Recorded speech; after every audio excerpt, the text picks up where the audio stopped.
Hello, ladies. Happy Wednesday or Tuesday. Gosh, I don't even know what day it is. Time is so fluid right now, right? Between both COVID and the holidays. I don't even know what day it is, but I think it's Tuesday. Anyway, it's nice to see all of you. And I'm Katherine Dixon, and I am so excited about all of the new members in our group this week. So I'm really happy you're here. All of us are happy you're here. And we go live every Tuesday, Thursday at 1 o'clock.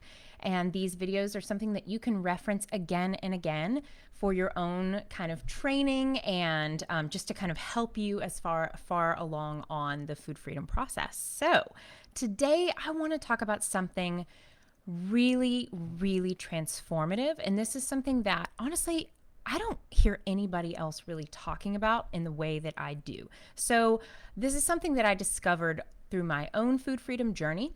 And I think that it's honestly one of the missing links in the food freedom piece and how to really harness your relationship with binging and yo-yo dieting and learn how to love your body again. So that is all about how your satisfaction in life and how you feel about your life and how much you enjoy your life directly impacts your relationship with food in your body.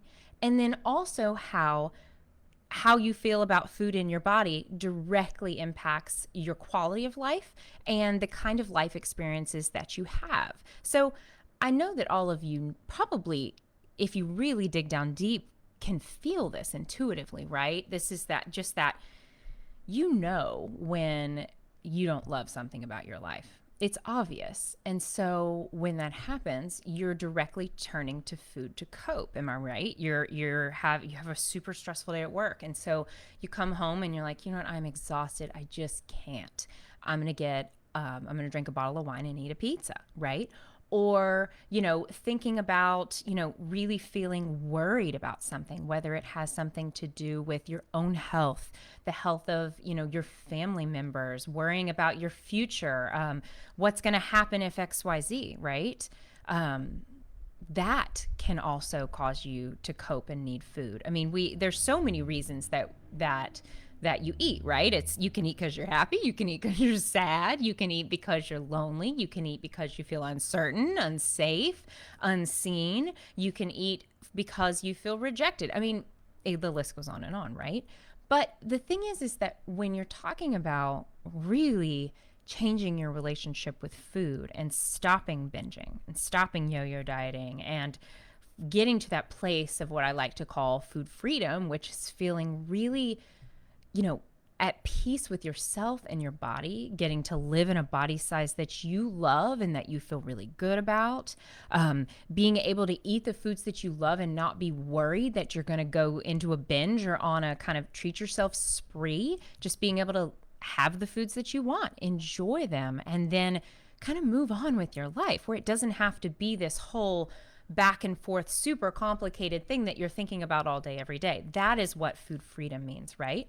Well, so food freedom also is about living a life that you love, living a life that you want, or at least that's my definition of food freedom. It's about stepping into that version of you that you've always wanted to be, kind of like what we talked about in our live last Thursday, where we were talking all about why it's really powerful to do a year in review, because it just helps you figure out what in the hell you want, because that's super important, right? So for me, food freedom was more about focusing on my life than it was about focusing on the food. I did plenty of focusing on the food, but really when I started actually shifting pieces of my life and really creating a life that I absolutely adored, that is when the magic happened. So I want to kind of talk you through it today. So first thing I want you to do is I just want you to ask yourself, and this is something you can do some journaling on. I think it'd be really, really powerful, is just to ask yourself, do you like your life?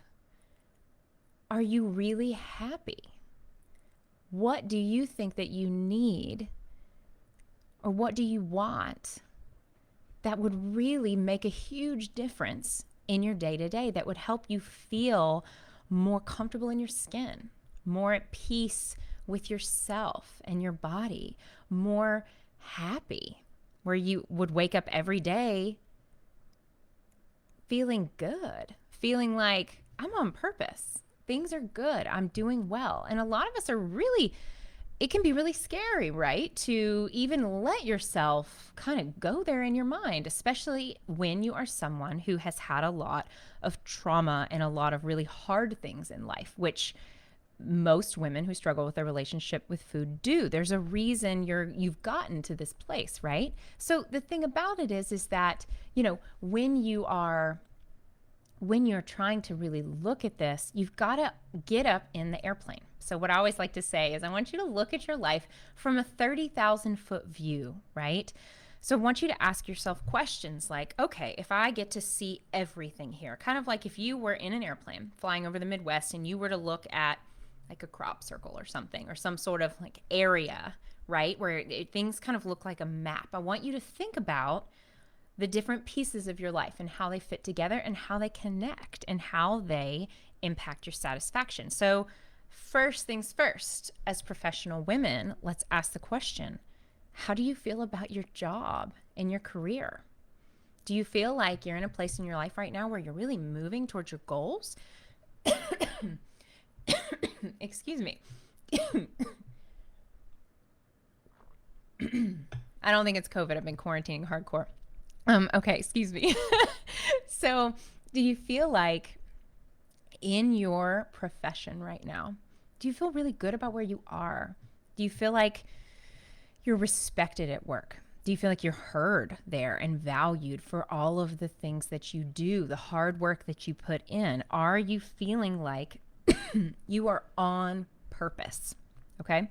So are you feeling overly stressed? Do you feel like work is making you not have enough time for yourself, for your family, for your life? Do you feel like it's kind of taking over? Do you feel like you're needing to please someone or prove something? How do you really feel about work and your job and your purpose in your life? The thing, I always like to call this your passion project, the thing that gets you out of bed in the morning and makes you put your clothes on. Like, what is that thing?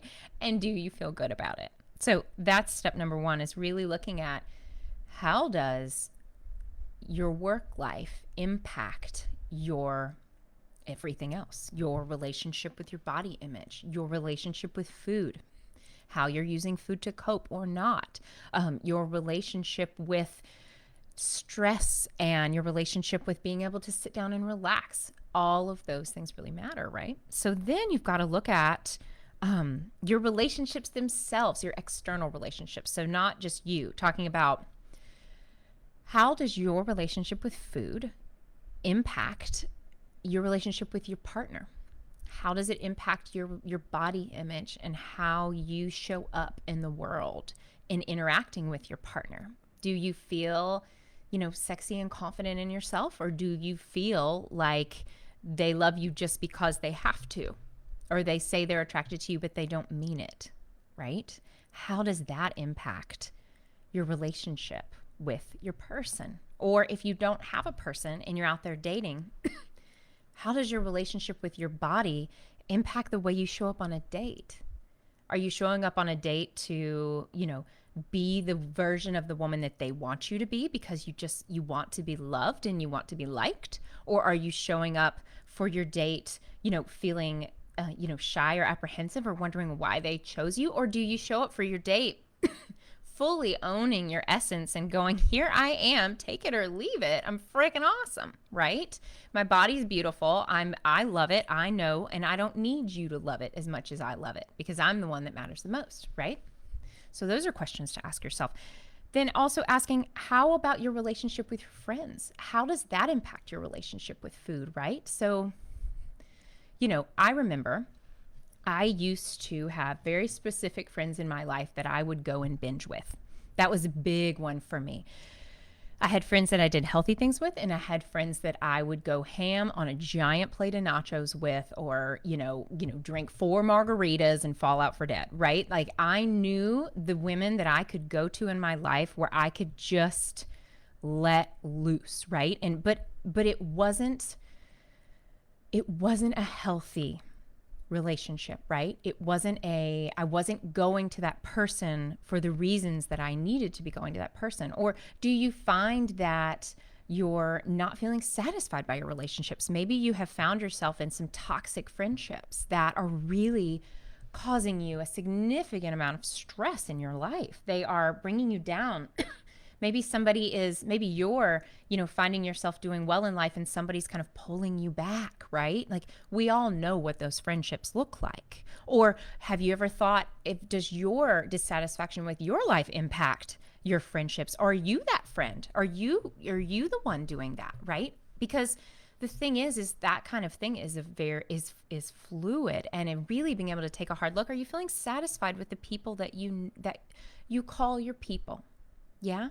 And then I want you to think about your relationship with your family. And this is really probably one of the biggest ones, because the family is what we have been around the longest, right? So how does your relationship with your mother or your sisters or your father impact your relationship with food? How were you shaped from that? And how do your family dynamics play into that, and how you choose to show up at family gatherings? Do you have one of those families where food is everything all the time? That's all there is, and it's the only thing you bond over? I know that, my family, when they get together for the holidays, it is this nonstop commentary on, oh, have you lost weight? Or, oh, I've gained so much weight. Or, oh, slap my hand away from XYZ because I can't eat this, that, or the other. Or, oh, I can't believe you shouldn't be eating more of that. Or, just this constant commentary, or talking about other people that they know, and things like that. And so I really want you to, think about, how is it impacting you and how you approach food in your own life when you are not with them, right? So how does the way in which they do things make you do things? That's a really big one for a lot of people, because the thing is that that's a choice, right? We learn what we learn from our families. We pick up what we do from our families, but we have the power to change the model and change the dynamic ourselves. And that is it's a decision, though. And now the process, it isn't just all overnight. You just do it, right? There's a process, but it's a choice, and you have to decide it, right? So relationships are a biggie in this department, a really, really, really biggie. And then also you can look at, how does your satisfaction in your life in that way in other areas? So how does work affect your relationships? How does all of those things? And they all go together synergistically. Does that make sense when I say that like that? Okay. So next up, I want to think about your sense of adventure. So what I mean by this is, and that's Bridger in the back. What I mean about this is, do you have enough fun? Right? So if you are, as a busy professional, right, you're probably working quite a bit. Maybe you have a family. So if you have a family or a partner, or, there's those memes that are out where it's the joke of, I'm just like trying to date or have a healthy relationship, trying to take care of my body, trying to get good sleep, trying to climb the ladder in my career, and trying to be a healthy human. I don't have time for anything else, right? And I always laugh at those, because yes, we're all busy, all overloaded, COVID or not, right? It's life is very full and can be very full. But when is the last time you had some fun? When is the last time you felt like you had a little adventure? And when I say adventure, it can be anything you want. So it can be, taking a little day trip somewhere, or a pretty drive right now, since it's not, super safe to be traveling, right? Or, being able to get out in nature and see something really beautiful and special.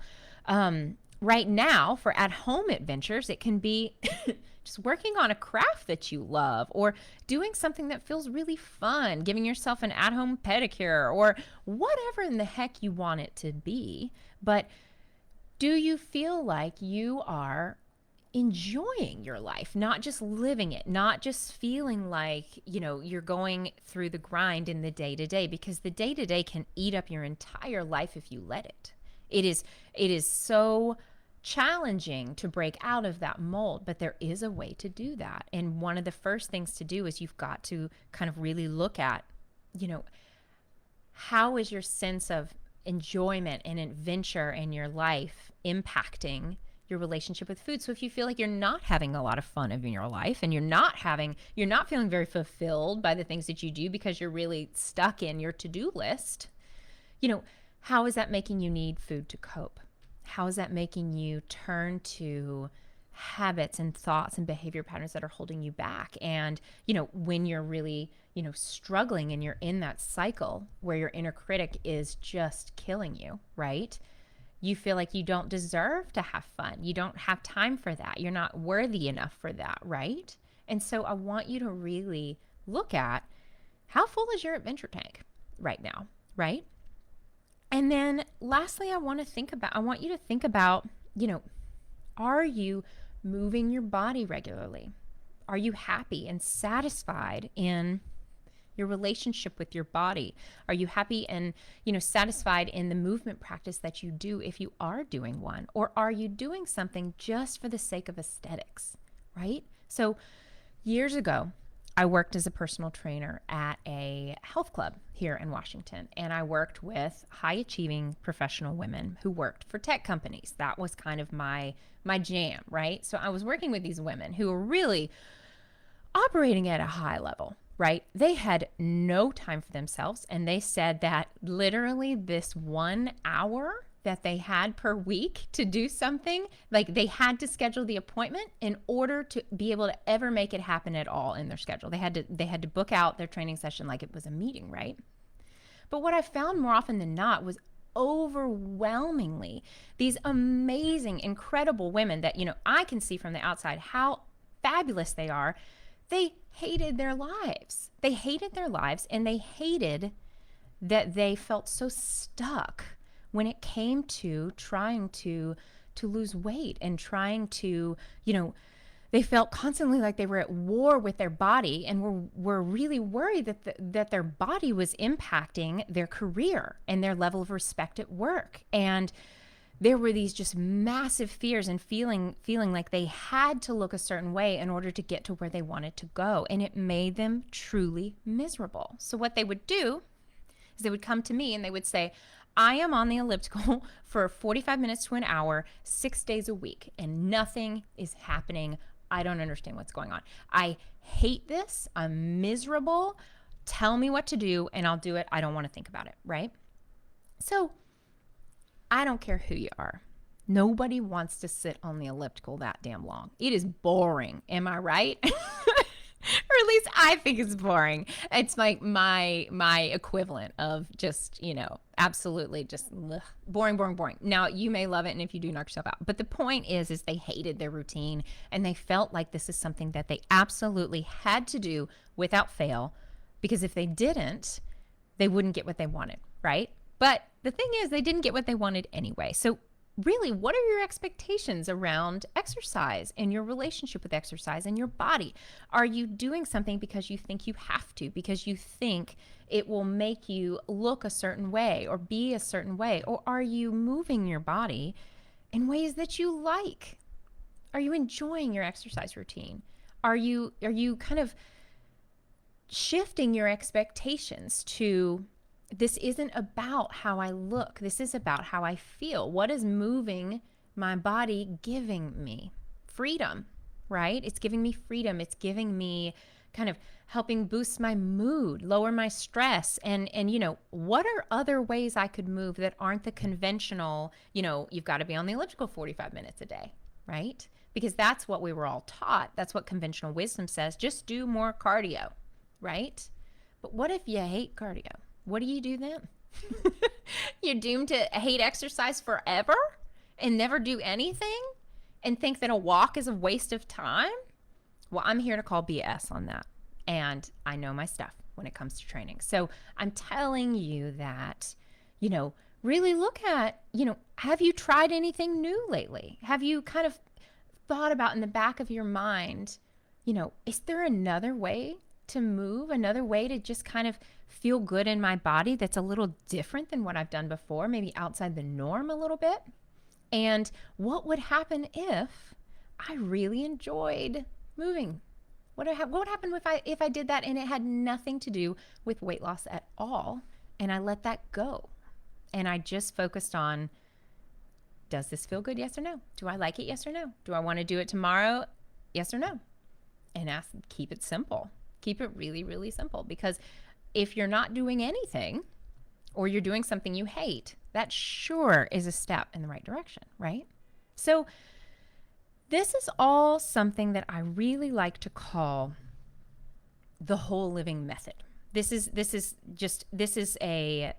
something that I created based on my own life experiences and then taking my one-on-one coaching clients through this.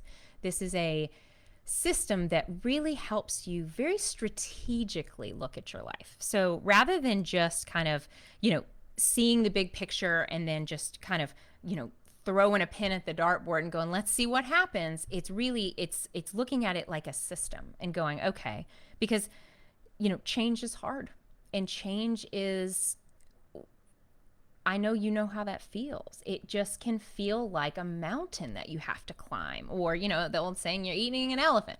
And, it can feel impossible. And the more dissatisfied you are with multiple areas of your life, which is very, very common, the bigger and all-consuming it can feel, and it can make you feel helpless and like you don't know what you're going to do and what you're supposed to do next. So you have to kind of come at this from a strategic approach, and you have to use process. Otherwise, you're going to feel totally overwhelmed, right? So, but the whole point of this is to, one, help you get to the root cause. What's causing you to eat?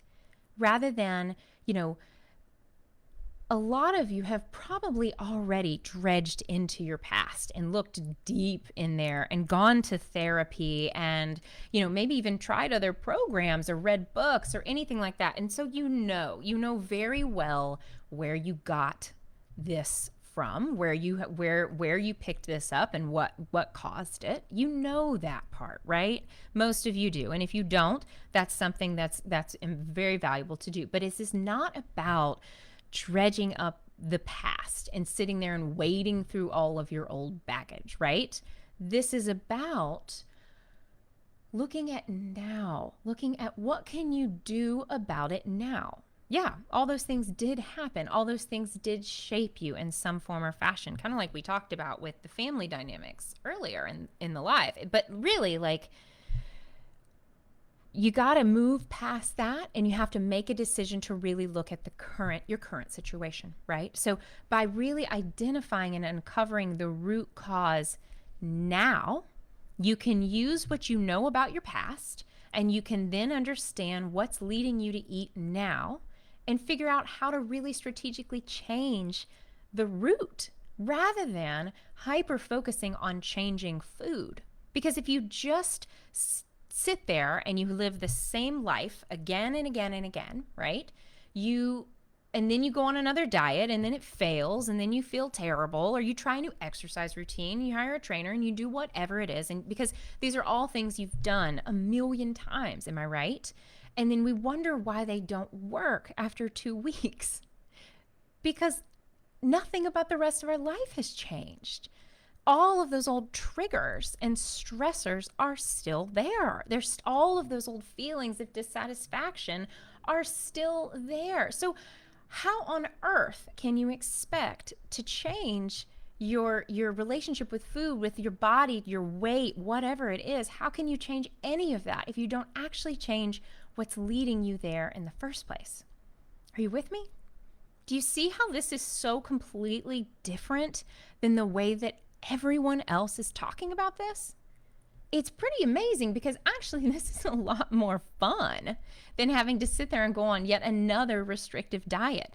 To me, making these kind of changes is expansive. It lets you see opportunity. It lets you really go, well, what's actually possible for my life and what could I do differently, right? And so if that scares you, I want you to know that I see you. It is scary to make changes sometimes.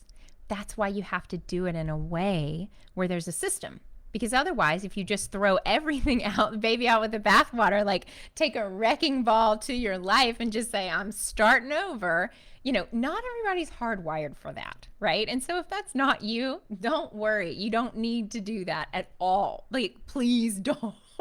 Don't, unless that's something that you know how to do well and you know that you need to because you're in a dangerous situation, right? But like there is a way to do this in a way that actually feels fun, that feels like you're getting to try new things, feels like you're getting to really step into and own who you are and what you want for your life. It's empowering as hell. Like, it can be so much more rewarding than deciding you're going to do keto again. Am I right?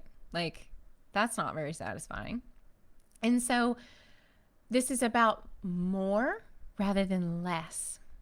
So do you see how that's different? Do you see how it's it's just better, right? So I want you to know that this is possible for you, for every single one of you. You can do this. Any woman can do this. It is possible. It just takes steps. It takes steps. It takes changing your beliefs. It takes shifting things very slowly and steadily in a way that you feel really good about and comfortable with. But it also takes stepping outside of your comfort zone and saying that you're deciding to do things differently and not repeat those same patterns again and again and again. Whether it's a pattern that just you have, played out in your life, or this is a pattern that's a generational pattern. You get to decide, do you want to do things a little differently, right? So if this is you and you want to understand this a little bit more and kind of dive into the nitty-gritty of what this actually means for your life specifically and kind of what that would look like, I want you to go ahead and I want you to book a call with me and let's talk about it together, because I think that this is not something that you need to be just diving in and doing on your own. Let me help you. Let me get in the airplane with you and let's just kind of take a little look and let's see what's going on. And then we'll go from there and see, what are your next steps? What is one of the first things that you can do to help yourself really feel more satisfied in your life versus just feeling satisfied, dissatisfied, or just feeling like you're going through the grind and you're just continuing to live out the same day again and again and again, like Groundhog Day, and feeling miserable. I do not want that for you at all. You deserve better. You do, and you can do this. So when you're ready, you let me know and let's talk about it, because we need to figure out where in your life is this not about the food at all, okay? So I hope you have an awesome Tuesday. I will talk to you soon, and I hope your holiday season is going well so far, and you're just, remember, this gets to be the year where you get to redefine how you choose to holiday. Okay.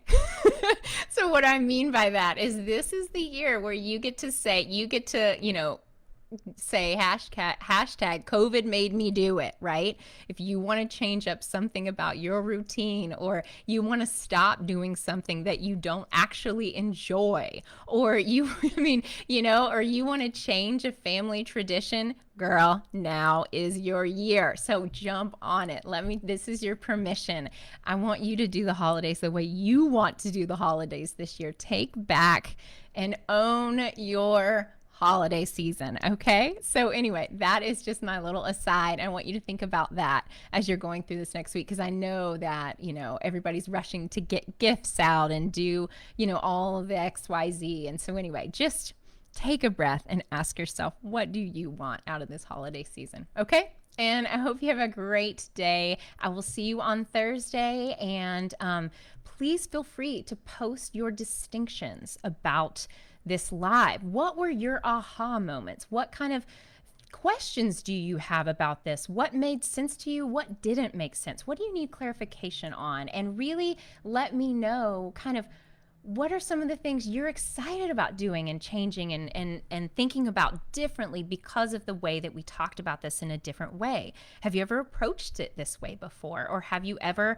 is this brand new to you? I want to hear all about it below. So that is kind of what I mean by distinctions, is really just What did you get out of this, and what are you going to take with you moving forward? Because it's all well and good to sit here and watch these things, but the real deal is that what's really even more valuable is if you write it down. Write it down so that it's there, it's intentional, you've solidified it in your brain, and you can come back and reference it anytime you want. Okay, so enough of all that. Have a great day, and I will talk to you soon. Bye.